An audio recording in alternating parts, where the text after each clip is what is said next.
বিয়ের আগে আমি যখনই বাড়িতে ঘুরতে যাওয়ার কথা বলতাম তখন মা বলতো বিয়ের পর বর সব জায়গা ঘুরাবে, তখন যত ইচ্ছা ঘুরিস। তারপর বিয়ে করলাম, এখন বর আমাকে সারাদিন ঘুরাচ্ছে নাকে দড়ি বেঁধে।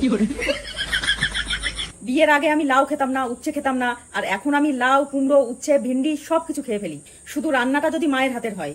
তবে একটা কথা কিন্তু মানতেই হবে, শ্বশুরবাড়ির লোকেরা বাড়ির বউদেরকে পুরো বিশ্বাস করে, এত পরিমাণে বিশ্বাস করে যে ওনারা তো ধরেই নাই যে এ তো একাই সবকিছু করে ফেলবে। 3 বেলা রান্না বান্না থেকে শুরু করে আত্মীয় স্বজন সব তো একাই সামলে নেবে।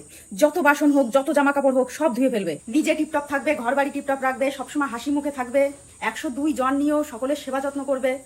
যেখানে নিজের বাবা মা কোনোদিন বিশ্বাস করে একটা কাজে বলেনি, ভেবেছে এর দ্বারাই তো কিছু হবেই না, উল্টে আরো কাজ বাড়াবে।